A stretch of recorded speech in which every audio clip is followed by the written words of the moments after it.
Assalamualaikum dan salam sejahtera. Selamat datang ke channel Surah Media bersama aku kan. Macam biasa aku akan cerita pasal bola sepak tempatan. Untuk minggu ni, untuk kali ni aku nak review perlawanan ke-11 Liga Super. Dah perlawanan ke-11 lah.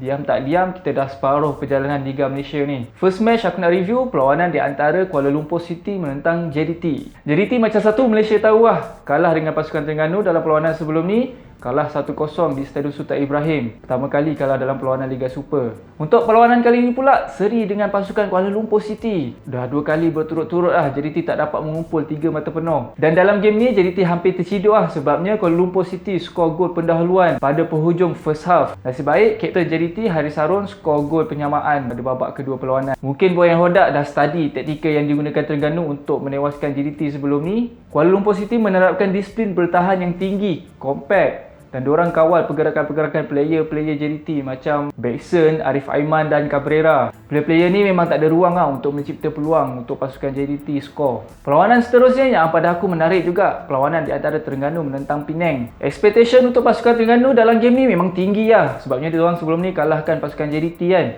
Sekarang ni melawan Penang takkan tak boleh menang kan. Lagipun pasukan Penang ni turun tanpa 3 tonggak utama diorang, iaitu Tapak Hacong, Khairul Azrin, Al-Hafiz dengan Ryuji Otomo. Tapi sebaliknya yang berlaku lah, Penang berjaya menewaskan Terengganu, tewaskan dengan jaringan yang agak besar jugalah, 4-1. Sebelum ni masa Terengganu lawan JDT, diorang yang main parking bus kan. Tapi dalam perlawanan ni, Penang main parking bus dan counter attack. Dalam game ni, Penang serap je serangan-serangan yang dibuat oleh player-player Terengganu. Bagi je diorang berlega-lega di luar kotak penalti Penang. Tunggu masa untuk rampas bola daripada player Terengganu, ataupun tunggu player Terengganu buat sepakan rambang lah. Dan akhirnya Penang dapat bola. Shooting player Terengganu ni memang bersepah-sepah lah.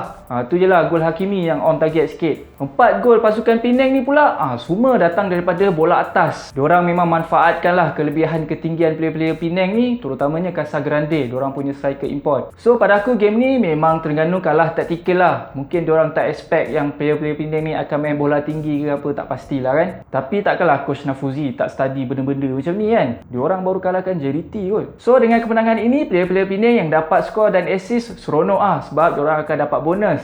Kalau skor dapat bonus RM5,000, assist dapat bonus RM3,000. Kira macam durian runtuh duit raya lah.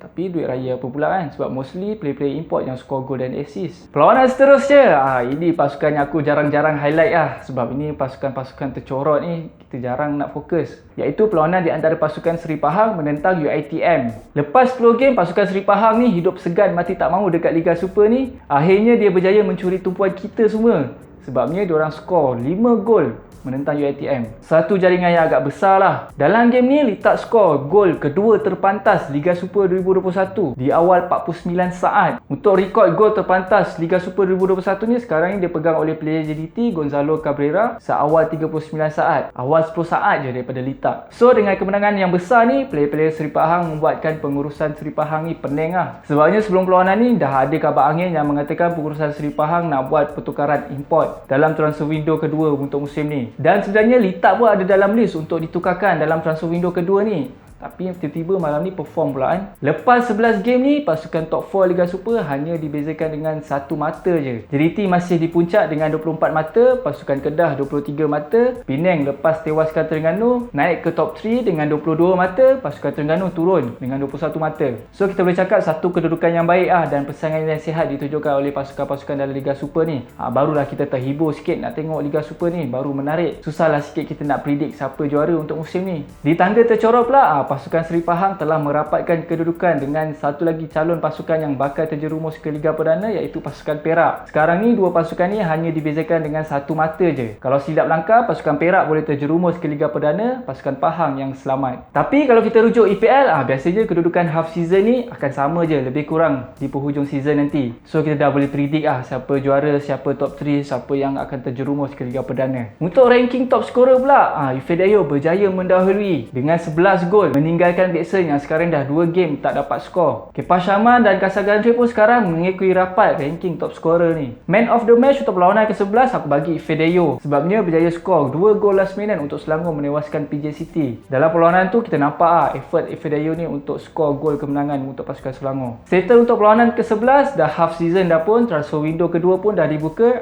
Kita tengok perancangan-perancangan pasukan dalam Liga Super ni macam mana pula lepas ni. Dengar kata ada tim nak bawa masuk Honda, tak cukup dengan Proton, nak bawa masuk Honda pula. Cuba buat kelakor. Okey, itu saja untuk video kali ini. Assalamualaikum dan salam sejahtera. Bye-bye.